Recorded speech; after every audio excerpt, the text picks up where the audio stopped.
This week's video is a little bit shorter as we mostly spent time with Mum before she headed back to Canada. Steve experimented with elderberries and we took Mum out to see the historic site of Vesunna.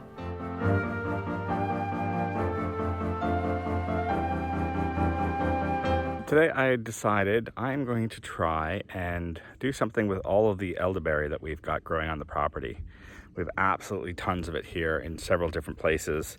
So I went online and I found a recipe for elderberry syrup. And apparently the brilliance of that is once you have the syrup, then you can add alcohol to it or, you know, change it into jams and preserves and that sort of stuff. So I'm going to collect some elderberry. So you can see here that, you know, the elderberry seems to be nice and ripe at the moment. We've got absolutely tons of it around. And I'm just cutting it off. So apparently you just need to cut it off below the head. So that's what I've got so far. Let's get a few more.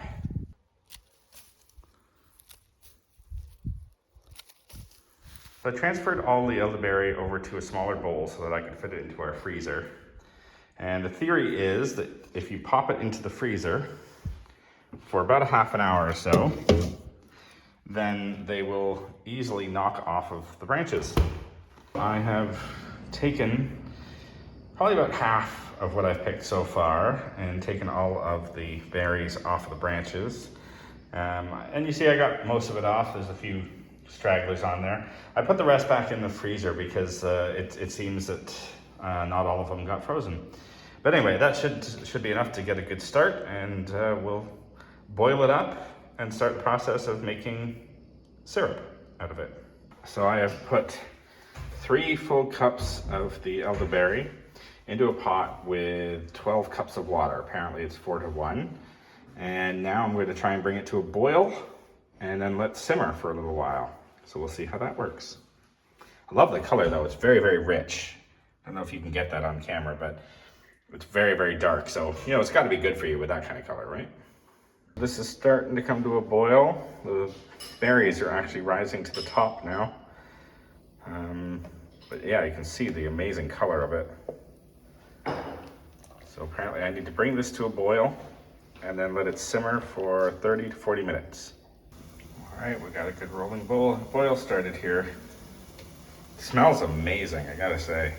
We now have the stewed berries, and I'm just getting the last of it out here. And we will strain it to get all little bits and pieces out. You can see it's a really nice dark purple. And then I need to let that sit for a little bit. And then I need to add some honey and let it cool completely, and we will have our syrup. And I'm going to give it a first taste before we add the honey to it. So here we go.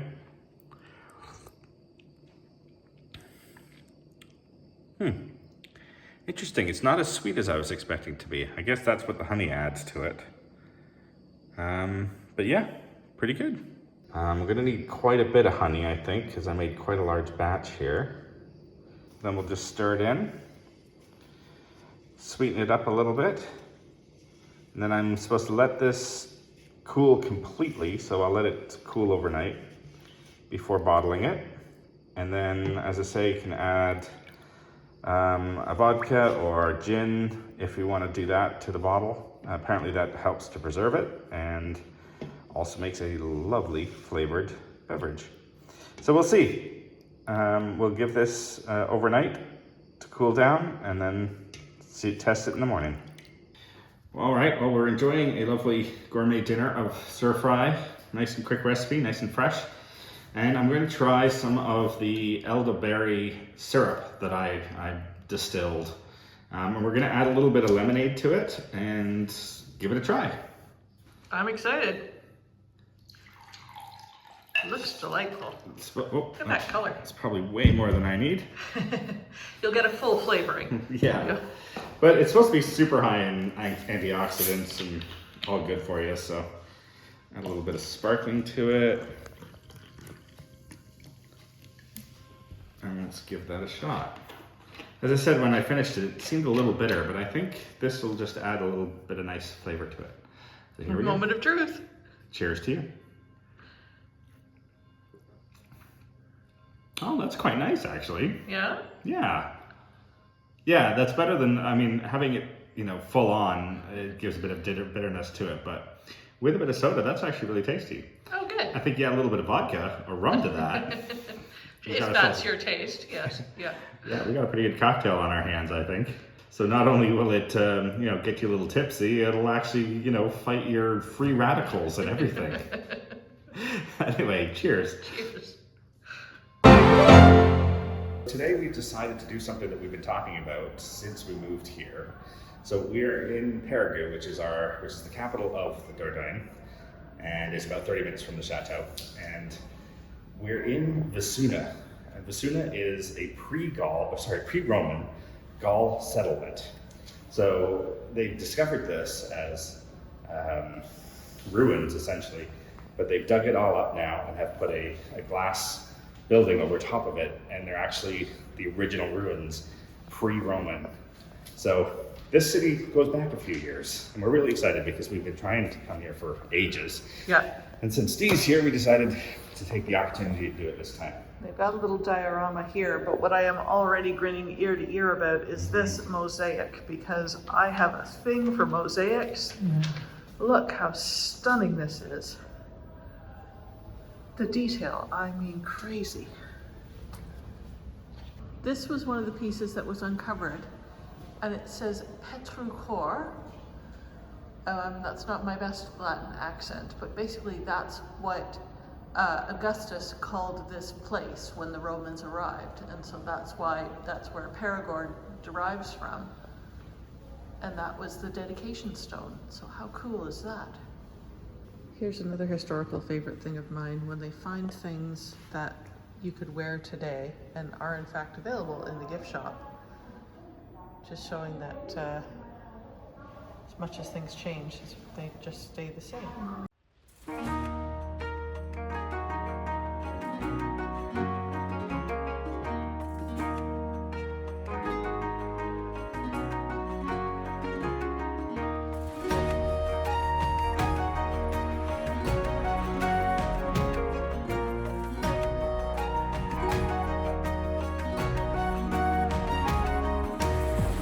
I just asked Mum to go and stand next to the stones here so that you could get an idea of the scale of the columns that would have been part of the temple to the goddess Vesunna.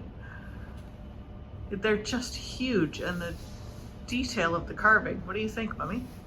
I don't think I've ever seen a nicer collection. Yeah. I'm not an expert on it, certainly, but it's absolutely stunning that some of it comes from the 1st and 4th centuries, and the detail that's still there is just, it's so beautiful.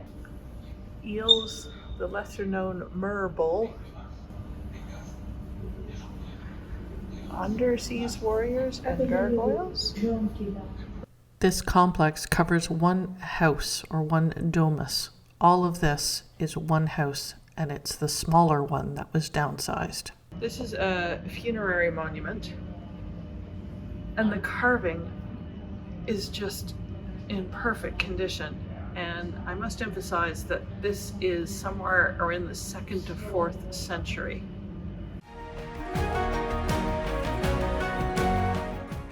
Even I can make out that this is to the god Apollo. One of the things that I find really amazing is when you see carvings like this, you think even in this day and age I know with my graphic design, I'm still using these kind of patterns that you're seeing carved into the stone. They date back from so long ago, but we're still enamored with the beautiful designs and elements. Does anyone need a safety pin? 2,000-year-old safety pin. The collection here is really surpassing my expectations. Turns out this space is actually a garden area for one of the big homes for a very rich Roman. So that would have been a water feature in the round area in the middle, and then a bit of a walled garden, and then the pillars all around. with, you know, more vegetation and stonework and and the water feature. Must have been stunning. If I'm reading the interpretations correctly, these are original wall murals. At some point, the home had the floors raised by a meter, and they just basically buried the first meter, and so these are intact, in situ murals? I'm absolutely flabbergasted, because again, we're talking 2nd century. I found the sewing stuff, people. I found the sewing stuff. There's obviously loom weights and there's needles. Oh my gosh. Little crochet hooks. Very cool. This I find quite remarkable. This piece of wood, which is Roman, is actually a pump system. So they would have had, this arm would have basically driven a couple of pistons that would have gone down into a well and brought the water up from a groundwater source. Unbelievable that the wood is still intact. That was absolutely worth the admission, I think. Don't you agree? I do. Yeah. I was pleasantly surprised by everything that was available and how Yeah. well curated it was. Extremely well curated, and it's amazing collection of antiquities, really. Yeah. I mean, the sculpture work is amazing, and just being able to sort of see the layout of the villa that was represented there is Yeah, highly worth a visit. I think so. Yeah.